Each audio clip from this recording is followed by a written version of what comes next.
बहुत ही एक अहम मसले ते जिन्हों लैके अपोजिशन पार्टीज़ पंजाब के अंदर पंजाब के लोगों को गुमराह कर रही हैं, खास तौर के उत्ते बीजेपी ते अकाली।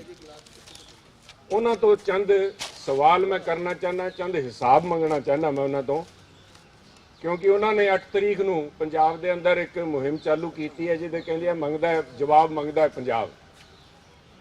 मेरा कहना है पंजाब कला जवाब नहीं मंगता, पंजाब हिसाब भी मंगता है। आ मेरे को डॉक्यूमेंट है गवर्नमेंट ऑफ इंडिया की मीटिंग का, उस मीटिंग का जिस मीटिंग के अंदर पंजाब की आर्थिक न्यों जिहड़ी है उन्होंने पट्टिया गया सीगा, पंजाब के अर्थचारे नूं बहुत वड्डा घाण लाया। आ उस समय का है जदों इहदी तुलना की जा सकती है जिहड़े जरनैलों ने अंग्रेज़ों के नाल मिल के धोखा कीता सी, द्रोह कीता सीगा। अंग्रेज़ों की वो लड़ाई फिरोज शाह के अंदर जिथे अंग्रेज़ों के जुली बिस्तरे गोल हो जाने सीगे, चंद लोगों ने द्रोह कीता। उस किस्म के लैवल का द्रोह है, उसकी सच्चाई सामने आनी चाहिए है। और डॉक्यूमेंट है 31,000 करोड़ रुपये नूं लैके जिहड़ी मीटिंग हुई सी फूड स्कैम की, government of India was the mediator, finance ministry सीगी ते उहदे च 3 पार्टियां दा जिन्हां दा झगड़ा सीगा वो सीगी पंजाब सरकार, FCI ते बैंक्स। जिन्हां बैंक्स ने गारंटी दे के लिमिट दिती सीगी, कैश क्रेडिट लिमिट, FCI दे नाल जिहड़े रौले सीगे फ्रेट चार्जिस दे, कार्गो जिहड़े ट्रांसपोर्टेशन दे या स्टॉक मेजरमेंट दे, उन्हां सारिਆਂ ਨੂੰ ਲੈ ਕੇ आ सारिਆਂ ਨੂੰ मैं कॉपी देऊंगा ताकि तुसीं भी अपने आप सारे उसनूं देख लो, घोख लो। जिहड़ा ऑपरेटिव पार्ट है, जिहड़ा निचोड़ कढ़िया केंद्र सरकार की फाइनांस मिनिस्ट्री ने 10 मार्च 2017 नूं, एक दिन पहला कांग्रेस की सरकार बनती है सूबे के अंदर 11 मार्च नूं, ते 10 मार्च नूं जिहड़ा निचोड़ कढ़िया सी केंद्र सरकार ने, जिहड़ा समझौता कराया सी तीनों पार्टियां दा, उहदे विच वो लिखदे है taking all circumstances into account, सारी गल्लां मद्देनज़र रखते हुए it is proposed to solve once for all the problem of irregularity in food credit in the following manner। आ जिहड़ा घपला हैगा इस फूड स्कैम का, इहनूं एक वारी निबेड़ दईए। इहदे विच केंद्र सरकार ने की किया that the government of India will as a special case and gesture of goodwill, taking into account the vital contribution of Punjab to the food security in the country, release one-time assistance towards 6,000 crore रुपये का केंद्र सरकार ने बोझ अपने उत्ते लेना कीता सी भी असीं पंजाब नूं 6,000 करोड़ रुपये देवांगे, क्योंकि पंजाब ने देश का जिहड़ा अन्न सुरक्षा है उहदे वास्ते जिहड़ी कॉन्ट्रीब्यूशन की है 6,000 करोड़ रुपया असीं केंद्र सरकार देगी पंजाब नूं। That will be the government of Punjab shall utilize this entire amount for repaying the food credit from the banks. Punjab सरकार आ जिहड़ा 6,000 करोड़ रुपया बैंकों का जिहड़ा बकाया खड़ा है उन्होंने सीधे उन्होंने देगी, होर किसी वास्ते इस्तेमाल नहीं सी करूगी। उसदे बाद अगली जिहड़ी लाइन है जिहदे विच अकालियां दा बीजेपी का जिहड़ा असल चेहरा सामने आंदा है, वो बड़ा गौर नाल सुणिओ सब। The government of Punjab will accept the responsibility for ₹13,000 crore. Punjab की जिम्मेवारी इस देनदारी जिहड़ी है 13,000 करोड़ रुपये की देनदारी होगी। टोटल उन्होंने जिहड़ा निचोड़ कढ़िया सी 19,000 करोड़ रुपये का फर्क बनता है। 6,000 करोड़ रुपया असीं दे देने पंचायती कराण दे साडी फीस, ते 13,000 करोड़ रुपया जिहड़ा पंजाब सूबा देऊगा ते ਉਹਦੇ ਵਾਸਤੇ भी उन्होंने कहा दिस विल बी बॉन्ड बना के however in view of the cash constraints faced by the state this amount will be converted into state government bonds to be issued to the banks in proportion to their contribution to the food credit ਜਿਨ੍ਹਾਂ ਬੈਂਕਾਂ ਦਾ ਜਿੰਨਾ ਹਿੱਸਾ ਬਣਦਾ ਹੈ ਉਹਨਾਂ ਨੂੰ ਇਹ ਇੱਕ ਬੌਂਡ ਦੇ ਤੌਰ ਤੇ ਦੇ ਦਿੱਤੇ ਜਾਣਗੇ ਤੇ ਉਹ ਆਉਣ ਵਾਲੇ 20 ਸਾਲਾਂ ਦੇ ਅੰਦਰ ਇਹਨਾਂ ਦੀ ਭੁਗਤਾਨ ਕਰਨਗੇ। ਗੱਲ ਇੱਥੇ ਨਹੀਂ ਖਤਮ ਹੋਈ ਸਾਹਿਬ, ਬੜੇ ਉਹਨਾਂ ਨੇ ਘੋਖ ਕੇ ਸਾਰੇ ਮਸਲੇ ਨੂੰ ਫਾਈਨਾਂਸ ਮਿਨਿਸਟਰੀ ਨੇ ਜਾਂਚ ਕਰਕੇ ਉਹਨੇ ਕਿਹਾ ਵੀ ਇਹਦੇ ਬਾਵਜੂਦ ਜਿਹੜਾ ਅਸੀਂ ਫੈਸਲਾ ਕੀਤਾ 19,000 ਕਰੋੜ ਰੁਪਏ ਦਾ ਹੋ ਸਕਦਾ ਵੀ ਬੈਂਕ ਕੋਈ ਹੋਰ 19 ਕੀ ਇਧਰੋਂ ਕੱਢ ਲੈਣ। ਦੇਖੋ ਅਗਲੀ ਲਾਈਨ ਇੰਨੀ ਇੰਪੋਰਟੈਂਟ ਹੈ, ਕੀ ਕਹਿੰਦੇ ਹੈ, in case of irregularity is greater than 19,000 crores, one of the following options may be adopted।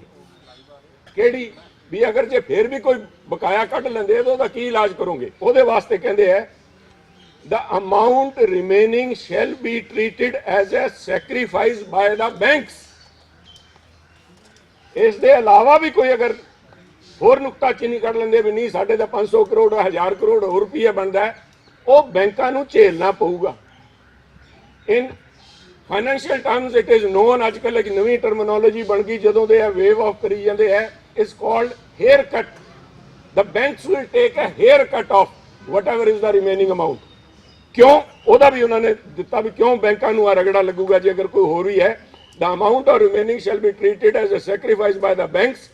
This is on the basis that the banks have earned a much higher rate of interest on the food credit than they would have earned if the cost of the borrowing was the same as that of government of Punjab।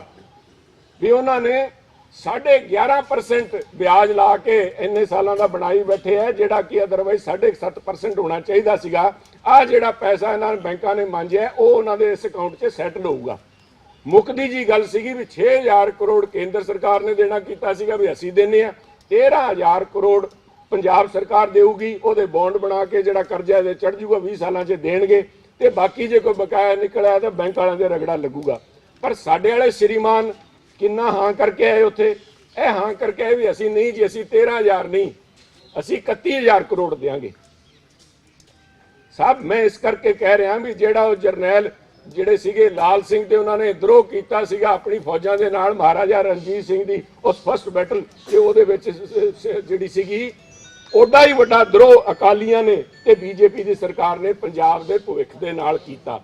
ਅੱਜ ਮੈਂ ਆਹ document ਲੈ ਕੇ ਤੁਹਾਡੇ ਕੋਲ ਇਸ ਕਰਕੇ ਪੇਸ਼ ਹੋਇਆ ਕਿਉਂਕਿ ਪੰਜਾਬ ਦੀ ਵਿਧਾਨ ਸਭਾ ਦਾ ਸੈਸ਼ਨ ਚੱਲ ਰਿਹਾ।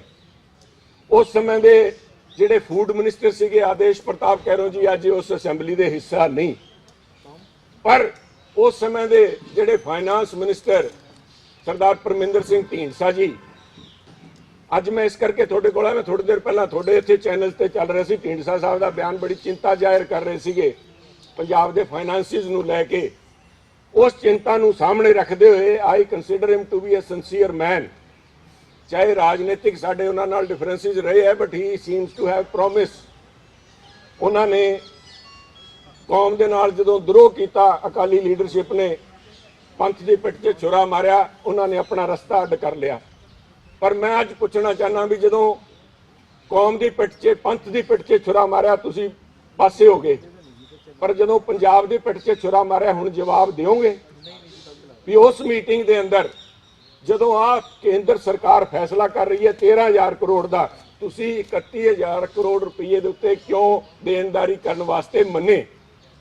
ਜਿਹੜਾ ਮੰਨੂ, ਕਿਉਂਕਿ ਆ ਗੱਲ ਮੀਟਿੰਗ 'ਚ ਰਿਕਾਰਡ ਨਹੀਂ, ਪਰ ਉੱਥੇ ਜਦੋਂ ਕੇਂਦਰ ਸਰਕਾਰ ਮੰਨ ਗਈ, ਜਿਹੜੇ ਅਫਸਰ ਲੋਕ ਦੱਸਦੇ ਉੱਥੇ ਕੇਂਦਰ ਸਰਕਾਰ ਦੇ ਬੈਠੇ ਸੀ, ਇਹਨਾਂ ਦੋਨਾਂ ਨੇ ਆਪਸ 'ਚ ਗੱਲਬਾਤ ਕੀਤੀ ਤੇ ਆਦੇਸ਼ ਪ੍ਰਤਾਪ ਕੈਰੋਂ ਜੀ ਨੇ ਕਿਹਾ ਵੀ ਮੈਨੂੰ ਉੱਤੋਂ ਆਦੇਸ਼ ਆਪਾਂ 31000 ਕਰੋੜ ਰੁਪਇਆ ਦੇਣਾ ਹੈ, ਤੇ ਢੀਂਡਸਾ ਸਾਹਿਬ ਨੇ ਕਿਹਾ ਨਹੀਂ ਆਪ 13000 'ਚ ਮੰਨ ਰਹੇ, ਆਪਾਂ ਕਿਉਂ ਦੇਣਾ ਹੈ? ਕਹਿੰਦੇ ਨਹੀਂ ਮੈਨੂੰ ਸੀਐਮ ਸਾਹਿਬ ਦੇ ਆਦੇਸ਼ ਹੈ, ਮੈਂ ਸੀਐਮ ਸਾਹਿਬ ਨਾਲ ਗੱਲ ਕਰਕੇ ਆਇਆ। ਕੌਣ ਸੀਗੇ ਸੀਐਮ ਸਾਹਿਬ? ਮਾਨਯੋਗ ਬਾਦਲ ਸਾਹਿਬ। ਉਹਨਾਂ ਨਾਲ ਗੱਲ ਕਰਕੇ ਆਏ, ਇਸ ਕਰਕੇ ਆਪਾਂ 31000 ਕਰੋੜ ਰੁਪਇਆ ਇਹਨਾਂ ਨੂੰ ਦੇਣ ਦਾ ਸਾਈਨ ਕਰਕੇ ਆਏ ਸਾਹਿਬ। ਅਗਰ ਮੈਂ ਝੂਠ ਬੋਲ ਰਿਹਾ, ਅਗਰ ਆ ਡਾਕੂਮੈਂਟਸ ਗਲਤ ਹੈ ਤਾਂ ਮੇਰੀ ਬੇਨਤੀ ਹੈ ਦੁਸ਼ਯੰਤ ਗੌਤਮ ਜੀ ਨੂੰ, ਬੀਜੇਪੀ ਦੇ ਜਿਹੜੇ ਇੰਚਾਰਜ ਹੈ, ਮੇਰੀ ਬੇਨਤੀ ਹੈ ਚੁੱਗ ਸਾਹਿਬ ਨੂੰ, ਮੇਰੀ ਬੇਨਤੀ ਹੈ ਸ਼ਵੇਤ ਮਲਿਕ ਜੀ ਨੂੰ, ਜਿਹੜੇ ਬੜੇ ਨਜ਼ਦੀਕੀ ਸੇ ਉਸ ਸਮੇਂ ਦੇ ਫਾਈਨਾਂਸ ਮਿਨਿਸਟਰ ਜੇਟਲੀ ਸਾਹਿਬ ਦੇ, ਤੇ ਬਾਕੀ ਬੀਜੇਪੀ ਦੇ ਸਾਰੇ ਲੀਡਰ ਹੈ, ਉਹ ਗੱਲ ਸਪਸ਼ਟ ਕਰਨ, ਕਿਉਂਕਿ ਉਹ ਤਾਂ ਕਹਿ ਸਕਦੇ ਆ ਵੀ ਸਾਡੀ ਤਾਂ ਜਿਹੜੀ ਫਾਈਨਾਂਸ ਮਿਨਿਸਟਰੀ ਸੀ ਉਹ ਕਹਿ ਰਹੀ ਸੀ ਵੀ ਅਸੀਂ 13,000 'ਚ ਨਿਬੇੜ ਦਿੰਦੇ ਆ। ਕੀ ਅਕਾਲੀਆਂ ਨੇ ਬਾਂਹ ਮਰੋੜ ਕੇ 31,000 ਕਰੋੜ ਰੁਪਏ ਦਾ ਦੇਣਦਾਰੀ ਐਕਸੈਪਟ ਕੀਤੀ, ਜਾਂ ਆਪਣੀ ਫਾਈਨਾਂਸ ਮਿਨਿਸਟਰੀ ਦੀ ਜਿਹੜੀ ਸੀਗੀ ਉਹਨੂੰ ਮੋਦੀ ਸਾਹਿਬ ਨੇ ਓਵਰਰਾਈਡ ਕਰਤਾ? ਨਹੀਂ, ਪੰਜਾਬ ਵਾਲੇ ਨੂੰ ਰਗੜਾ ਲਾਓ, ਕਿਉਂਕਿ ਉਹਨਾਂ ਨੂੰ ਆਈਬੀ ਦੀ ਰਿਪੋਰਟ ਪਹੁੰਚ ਗਈ ਹੋਣੀ ਵੀ ਪੰਜਾਬ ਦੇ ਅੰਦਰ ਤੁਹਾਡੇ ਜੇਟਲੀ ਸਾਹਿਬ ਹਾਰ ਰਹੇ ਅੰਮ੍ਰਿਤਸਰ ਦੀ ਸੀਟ ਤੋਂ।